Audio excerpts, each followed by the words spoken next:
Good morning everyone. Welcome to Guruji ji के trick. Friends, Pankaj sir health issue के कारण आज का डेली करंट अफेयर का सेशन नहीं ले पाएंगे, इसलिए आज डेली करंट अफेयर की क्लास मैं लेने वाला हूं।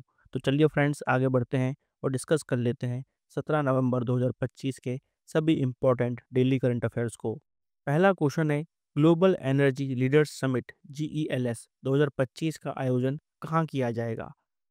ग्लोबल एनर्जी लीडर्स समिट 2025 का आयोजन 5 से 7 सितंबर तक पूरी उड़ीसा में किया जाएगा।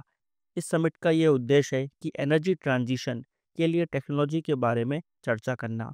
एनर्जी ट्रांजिशन का यहाँ पर ये मतलब है कि जिस तरह से हम देख रहे हैं क्लाइमेट चेंज हो रहा है, ग्लोबल वार्मिंग बढ़ रही है, तो यहाँ पर रिन्यूएबल एनर्जी का हमको उपयोग करना है एनर्जी के लिए। जिस तरह से कोल बेस्ड पावर प्लांट से उनको रिप्लेस करना है, हाइड्रोजन एनर्जी का यूज़ करना है, न्यूक्लियर एनर्जी का यूज़ करना है, सोलर एनर्जी का यूज़ करना है। तो ये जो एनर्जी ट्रांजिशन होने वाला है, एनर्जी सोर्सेज में बदलाव आने वाला है, उसको लेकर क्या टेक्नोलॉजी का इस्तेमाल किया जाए, उस ट्रांजिशन को लेकर यहाँ पर चर्चा की जाएगी। इस समिट की थीम रहेगी powering India sufficiency balance innovation. इस समिट का आयोजन सेंट्रल गवर्नमेंट, उड़ीसा गवर्नमेंट और Tony Blair institute for global change द्वारा किया जा रहा है। भारत के सभी स्टेट्स के ऑफिशियल्स इस समिट में भाग लेंगे और साथ साथ यहाँ पर नॉर्थ और साउथ अमेरिका के लीडर्स और डेलीगेट्स भी शामिल होंगे। यहाँ पर अफ्रीका के डेलीगेट्स भी इस समिट में शामिल होंगे। यहाँ पर हमने इस समिट का जो पर्पस है इसको डिस्कस कर ही लिया है कि दुनिया में जो एनर्जी ट्रांजिशन होने वाला है उसको लेकर यहाँ पर चर्चा की जाएगी। आइए देखते हैं नेक्स्ट क्वेश्चन। डिफेंस मिनिस्ट्री ने इनवर एंटी टैंक मिसाइल्स के लिए 2095 करोड़ की डील किस संस्था के साथ की है?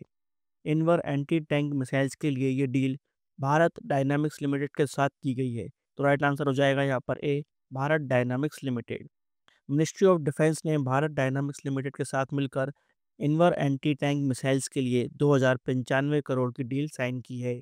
इन मिसाइल्स को T-90 टैंक्स के लिए परचेज किया गया है, जिससे ये टैंक्स की डिफेंस कैपेबिलिटी और भी मजबूत हो जाएगी। जैसा कि इसके नाम में ही शामिल है, इनवर एक एंटी टैंक मिसाइल है। दुश्मन के टैंक गिराने के लिए इन मिसाइल्स का यूज़ किया जाता है। ये जो मिसाइल्स हैं, ये लेज़र गाइडेड मिसाइल्स की तरह लेज़र से गाइड करके फायर की जाती हैं। ये स्टेशनरी और मूविंग टारगेट दोनों को ही डिस्ट्रॉय कर सकती हैं। इस मिसाइल्स को इनकी हिट प्रोबेबिलिटी के लिए जाना जाता है। इस मिसाइल्स की टैंक्स को डिस्ट्रॉय करने की प्रोबेबिलिटी 90% से भी ज़्यादा है। इनवर मिसाइल की लेंथ 695 mm है और लॉन्चिंग डिवाइस की लेंथ यहाँ पर 395 mm है। इसका वजन 17.2 kg है और लॉन्चिंग डिवाइस का वजन 7.1 kg है। मैक्सिमम रेंज इसकी 5 किलोमीटर है और इसको मैन्युफैक्चर किया जाएगा भारत डायनामिक्स लिमिटेड द्वारा। भारत डायनामिक्स लिमिटेड एक पब्लिक सेक्टर अंडरटेकिंग है।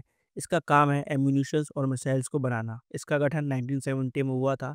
इसके हेडक्वार्टर हैदराबाद तेलंगाना में है। मिनिस्ट्री ऑफ डिफेंस के अंतर्गत ये आती है और फिलहाल इसके चेयरमैन और MD हैं ए माधव राव। चलिए देखते हैं next question. International day for tolerance हर साल कब मनाया जाता है? हर साल 16 नवंबर को इंटरनेशनल डे फॉर टॉलरेंस मनाया जाता है। राइट आंसर सी, 16 नवंबर। इस दिन का उद्देश्य है दुनिया में टॉलरेंस को बढ़ाना और इनटॉलरेंस के नुकसानों को सबके सामने उजागर करना।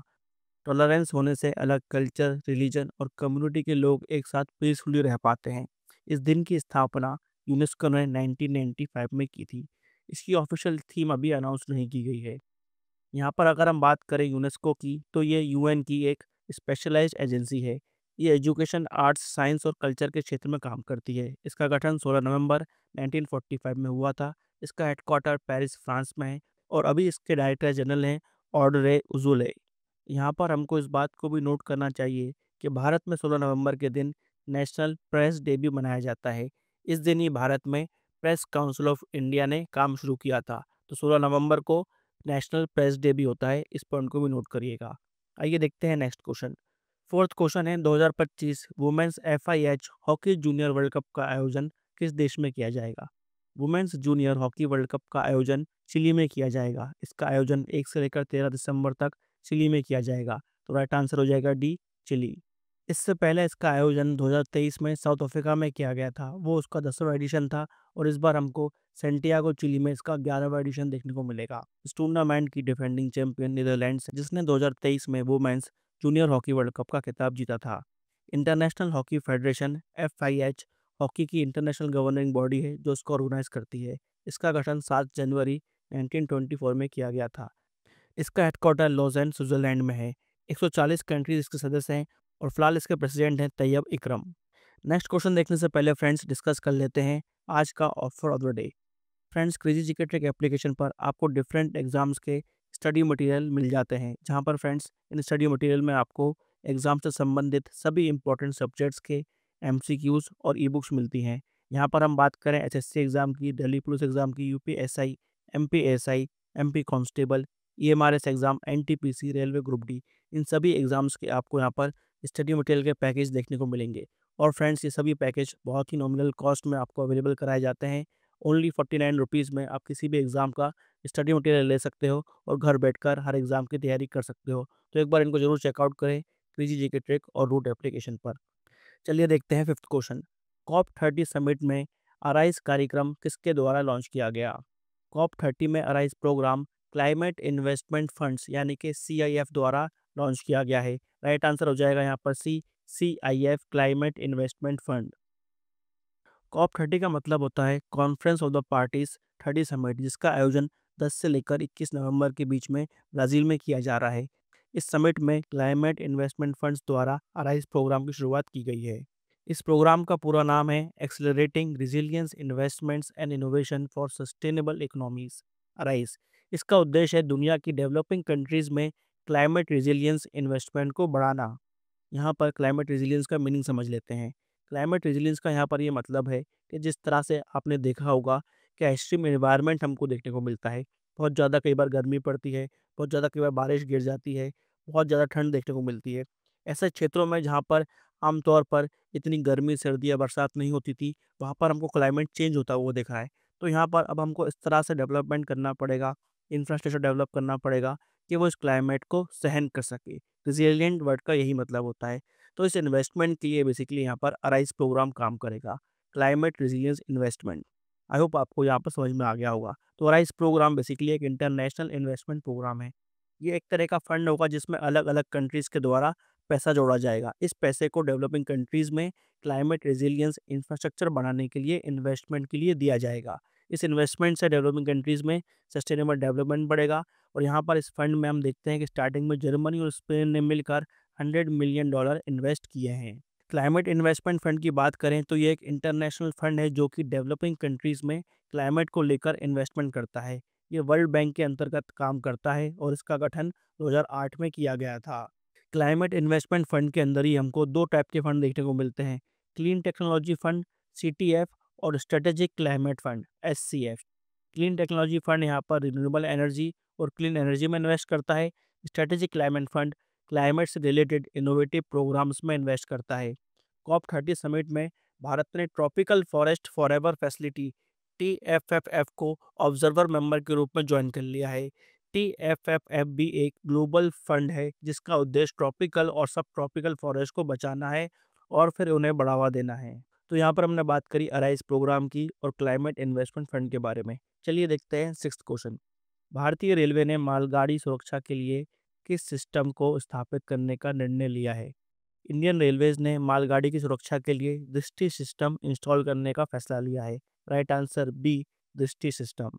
इंडियन रेलवेज अपनी सभी मालगाड़ी में दृष्टि सिस्टम को इंस्टॉल करेगा। इस सिस्टम का उद्देश्य है मालगाड़ी पर मॉनिटरिंग करना और उनकी एफिशिएंसी को बढ़ाना। आइए समझते हैं दृष्टि सिस्टम क्या होता है। ये एक AI बेस्ड सर्वेलेंस सिस्टम है। इसको नॉर्थ ईस्ट फ्रंटियर रेलवे और IIT गुवाहाटी ने डेवलप किया है। अभी ये सिस्टम ट्रायल फेज में है और इसकी सफलता के बाद इसको इंडियन रेलवेज यूज़ करेगा। आइए समझते हैं ये सिस्टम काम कैसे करता है। भारत में कई जगह मालगाड़ियों में चोरी हो जाती है, जिससे करोड़ों का नुकसान होता है। इस समस्या से बचने के लिए ट्रेन से मैन्युअली जांच करने के में बहुत ज़्यादा समय जाता है और पैसे का भी नुकसान होता है। डिस्ट्रिक्ट सिस्टम इस समस्या को ही सॉल्व करेगा। इस सिस्टम को फ्रिजेड ट्रेन यानी कि मालगाड़ी में लगाया जाएगा। ये सिस्टम चेक करेगा कि फ्रिजेड ट्रेन के दरवाजे खुले तो नहीं हैं। इसी के साथ ये मालगाड़ी में होने वाले अनवांटेड चेंजेस को डिटेक्ट कर लेगा। जैसे ही सिस्टम में कुछ प्रॉब्लम लगेगी, ये एक अलर्ट जारी कर देगा, जिससे यहाँ पर जांच पड़ताल आसान हो जाएगी। क्योंकि ये एक ऑटोमेटेड अलर्ट्स जारी करेगा, इससे हम देखेंगे कि मैनुअल इंस्पेक्शंस कम होंगे, जिससे पैसे और समय दोनों की बचत होगी। चलिए देखते हैं सेवेंथ क्वेश्चन। चर्चित पन्ना डायमंड किस राज्य से संबंधित है? तो फ्रेंड्स, ये मध्य प्रदेश से संबंधित है। हाल ही में पन्ना डायमंड्स को जीआई टैग दिया गया है। पन्ना डायमंड्स को मध्य प्रदेश की पन्ना डिस्ट्रिक्ट से निकाला जाता है। भारत का 90% डायमंड प्रोडक्शन पन्ना से ही होता है, जिसके कारण इसे सिटी ऑफ डायमंड्स भी कहा जाता है। इस जीआई टैग के लिए 2023 में अप्लाई किया गया था और अब जाकर पन्ना डायमंड्स को जीआई टैग प्राप्त हुआ है।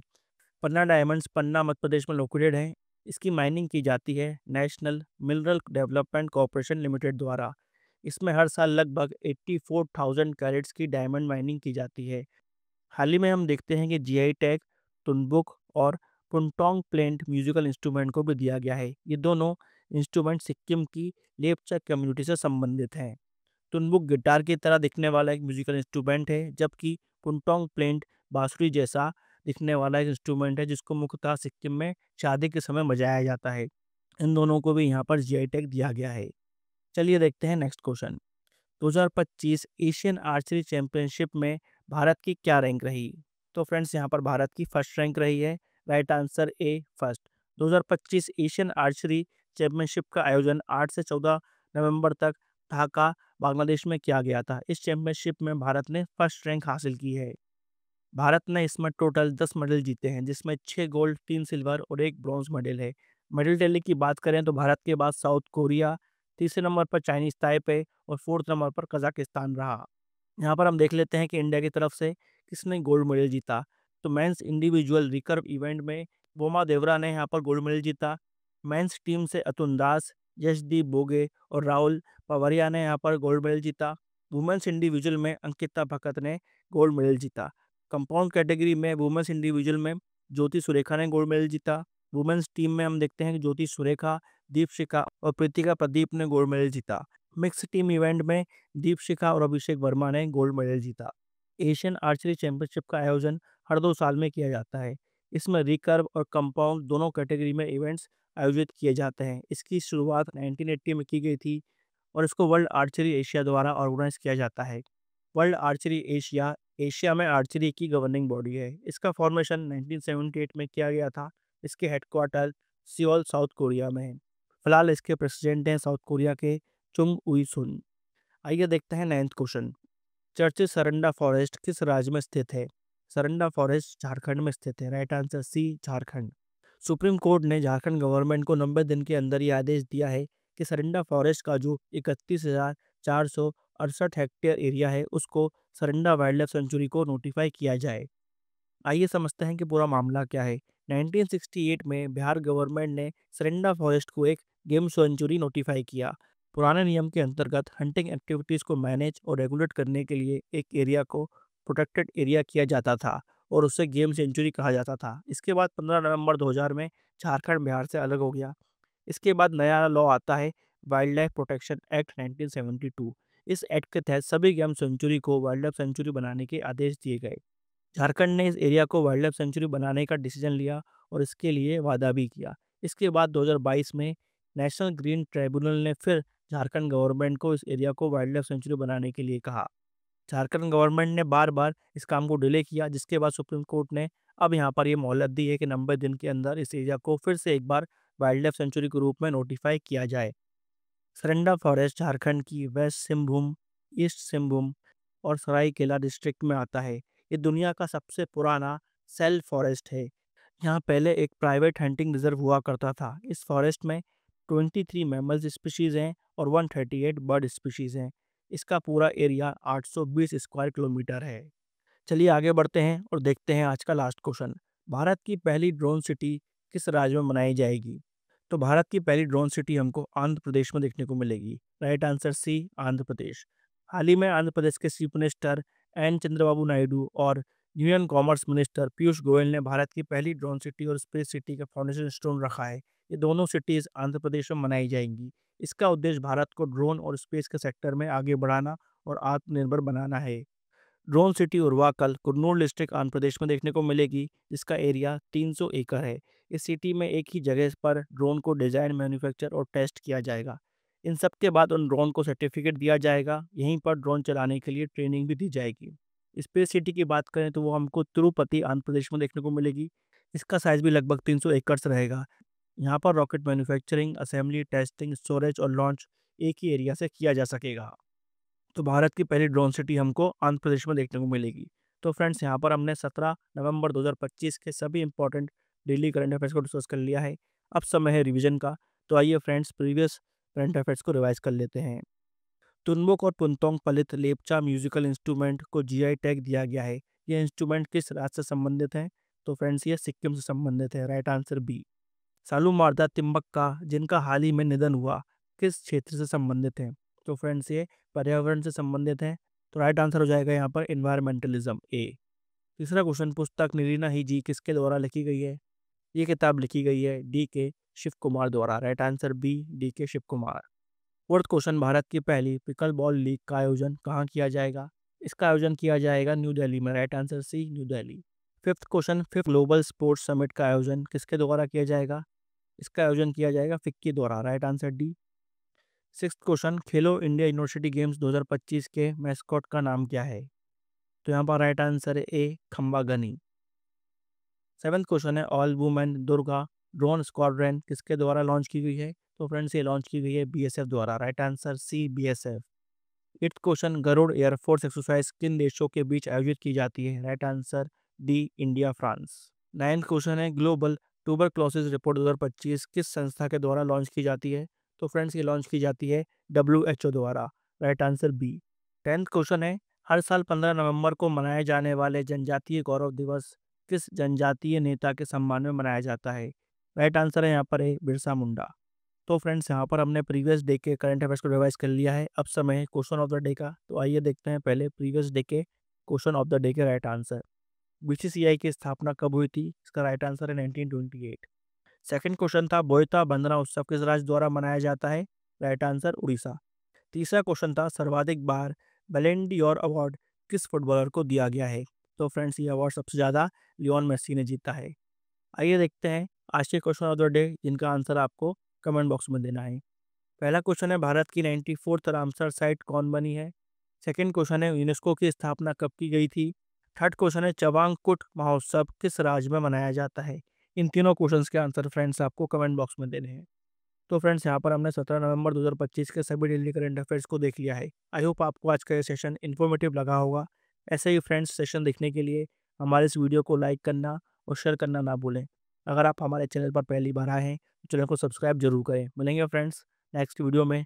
जब तक के लिए tata, bye bye and take care.